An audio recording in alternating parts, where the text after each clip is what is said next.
एक प्लेन क्यों स्पेस में नहीं जा सकता? एरोप्लेन्स तो वैसे भी आसमान में काफी ऊपर उड़ते हैं, तो इसको क्या चीज रोक रही है कि ये मजीद ऊपर उड़कर स्पेस में एंटर हो जाए? लेकिन वो अगर ऐसा करना भी चाहे तो वो कर नहीं सकता। इसका जवाब थोड़ा सा कॉम्प्लिकेटेड है। जब एक प्लेन को डिजाइन किया जाता है तो इसमें 4 फोर्सेस को जहन में रखकर डिजाइन किया जाता है। पहली है लिफ्ट, जो इसको ऊपर की तरफ पुश करती है। दूसरा वेट, जो इसको नीचे की तरफ पुश करता है। तीसरी है थ्रस्ट, जो इसको आगे की तरफ पुश करती है। और चौथी है ड्रैग, जो इसको पीछे की तरफ पुश करती है। ये चारों बहुत ही इंपॉर्टेंट फैक्टर्स हैं एक सक्सेसफुल फ्लाइट के लिए। स्पेस में ना ही ग्रेविटेशनल फोर्स होती है, ना ही एयर रेजिस्टेंस, तो जो फोर्सेस एक प्लेन को चाहिए होती हैं उड़ने के लिए वो तो गायब हो गई। तो स्पेस के अंदर प्लेन नहीं उड़ सकता। ये तो हमने प्लेन को एकदम से स्पेस में टेलीपोर्ट कर दिया। क्या एक प्लेन आहिस्ता आहिस्ता ऊपर जाता हुआ स्पेस को टच भी कर सकता है? इसका जवाब भी ना है। एक कमर्शियल प्लेन 28,000 से लेकर 35,000 फीट की हाइट पर उड़ता है और कुछ प्लेन 40,000 फीट तक भी उड़ते हैं। माउंट एवरेस्ट की हाइट है 29,000 फीट, मतलब प्लेन्स उससे ऊपर ही उड़ते हैं नॉर्मली। कुछ प्लेन्स हैं जो 40,000 फीट की हाइट से भी ऊपर उड़ते हैं, जैसे कि ये कॉनकॉर्ड सुपरसोनिक प्लेन जो 60,000 फीट की हाइट पर उड़ सकता है। नासा ने स्पेशल प्लेन डिजाइन किया है जिसका नाम है हीलियोस, जो कि 97,000 फीट की हाइट पर उड़ सकता है, लेकिन ये प्लेन इलेक्ट्रिक मोटर से उड़ता है। स्पेस में ऑफिशियली एंट्री मारने के लिए 62 माइल्स की हाइट है, या सिंपली 3,27,360 फीट, जो कि तकरीबन 10 गुना ज्यादा एक एवरेज कमर्शियल प्लेन जिस हाइट पर उड़ता है। ये है एक एरोप्लेन और ये है स्पेस रॉकेट। इन दोनों के डिजाइन में आपको क्या फर्क नजर आ रहा है? यही कि एरोप्लेन के विंग्स होते हैं और रॉकेट के विंग्स नहीं होते। तो यहाँ पर सारी गेम आ जाती है एयर की। जब एक एरोप्लेन उड़ता है तो उसके इंजन को ऑक्सीजन की जरूरत होती है, जो फ्यूल को कंबस्ट करता है, जिसकी वजह से थ्रस्ट पैदा होती है। ऑक्सीजन तो बहुत ज्यादा है अर्थ के एटमॉस्फेयर में, लेकिन एक सर्टेन हाइट तक। जितना हम ऊपर जाते हैं उतनी हवा पतली होती जाती है। इसके साथ ही हवा में ऑक्सीजन की भी बहुत कमी हो जाती है। 26,000 फीट वो हाइट है जिसको बोला जाता है डेथ जोन। इस हाइट पर ऑक्सीजन की इतनी कमी होती है कि बंदा सांस भी नहीं ले सकता सही तरह। जो लोग माउंट एवरेस्ट का समिट करते हैं 29,000 फीट पर, वो लोग अपने साथ मोस्टली ऑक्सीजन भी लेके जाते हैं। लेकिन 35,000 फीट की हाइट पर इंसान कैसे सांस लेते हैं एक प्लेन के अंदर? वो इसलिए ले सकते हैं क्योंकि एरोप्लेन में कैबिन प्रेशराइजेशन सिस्टम लगा होता है, जो ऑक्सीजन लेवल को मेंटेन रखता है कैबिन में पैसेंजर्स और क्रू के लिए। इसीलिए लोग आराम से एयरप्लेन में सांस ले सकते हैं। इस हाइट पे जेट इंजन के लिए थोड़ा सा प्रॉब्लम होता है ऑक्सीजन की वजह से। इसी वजह से जेट में बड़े बड़े इंजन लगे होते हैं ताकि वो मैसिव क्वांटिटी में एयर को अपने अंदर ले सकें और इंजन सही से काम करे। इसको इतनी ज्यादा हवा चाहिए होती है कि अपने सामने केज भी नहीं लगा सकते परिंदों से बचाने के लिए। अगर केज लग गया तो सामने एयर का फ्लो कम हो जाएगा। इसीलिए इंजन की फ्रंट साइड पर बड़े ब्लेड्स लगे होते हैं जो परिंदों का सेकंड में सफाया कर देते हैं। असल में जो ऑक्सीजन के मॉलिक्यूल्स होते हैं वो फ्यूल के मॉलिक्यूल के साथ मिक्स होते हैं, जिसकी वजह से थ्रस्ट पैदा होती है। मजीद ऊपर जाते हैं तो एयर डेंसिटी कम हो जाएगी और ऑक्सीजन की भी कमी होगी, तो फिर थ्रस्ट भी कम पैदा होगी। फिर प्लेन अपने एल्टीट्यूड को मेंटेन नहीं कर पाएगा कम थ्रस्ट की वजह से। अगर ये फिर भी ऊपर जाता रहा तो एक पॉइंट ऐसा आएगा जिसको बोला गया कॉफिन कॉर्नर, जिधर इंजन बिल्कुल बंद हो जाएंगे और प्लेन इस तरह नीचे आ जाएगा। इसीलिए एरोप्लेन को जिस हाइट के लिए डिजाइन किया गया है उसको इस हाइट से एक्सीड करना अलाउ ही नहीं है। अलाउ हो भी तो वो कर ही नहीं सकता। चलो मान भी लेते हैं कि कोई प्लेन स्पेस में एंटर हो भी गया, अब उसके लिए सबसे बड़ा इशू होगा अर्थ के एटमॉस्फेयर में री एंट्री का। कोई भी ऑब्जेक्ट स्पेस से जब अर्थ के एटमॉस्फेयर में दोबारा एंटर होता है तो एयर रेजिस्टेंस की वजह से उसका टेम्परेचर बहुत ज्यादा हो जाता है। कोई मीटरॉइड या एस्ट्रॉइड अर्थ के जब एटमॉस्फेयर में री एंट्री करता है तो एयर रेजिस्टेंस की वजह से उसका टेम्परेचर हजारों डिग्री तक चला जाता है, लेकिन वो डिपेंड करता है ऑब्जेक्ट के एंगल पे। अब जो प्लेन स्पेस से अर्थ के एटमॉस्फेयर में एंटर हो रहा होगा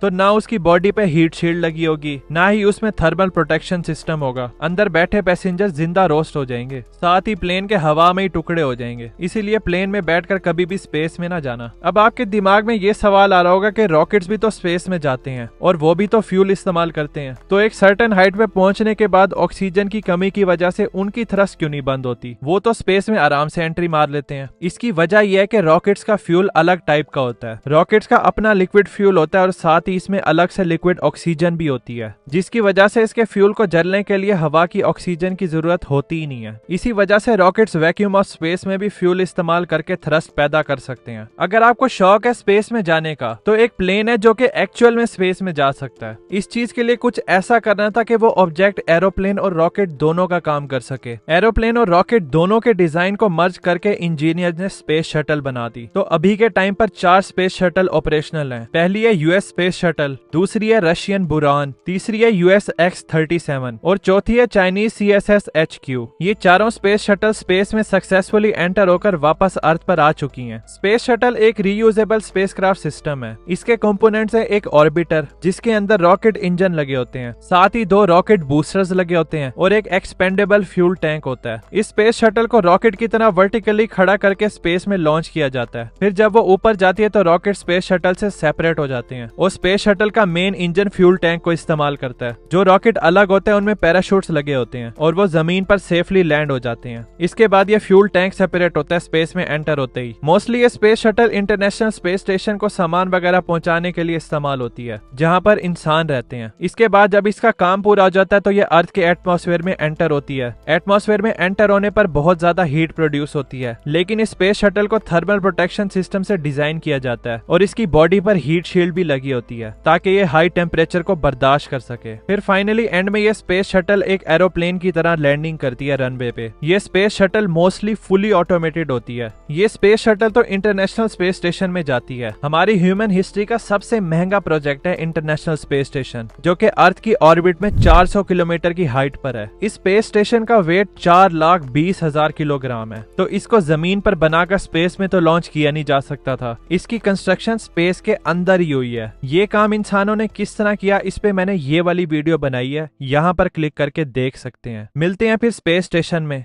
थैंक्स फॉर वॉचिंग।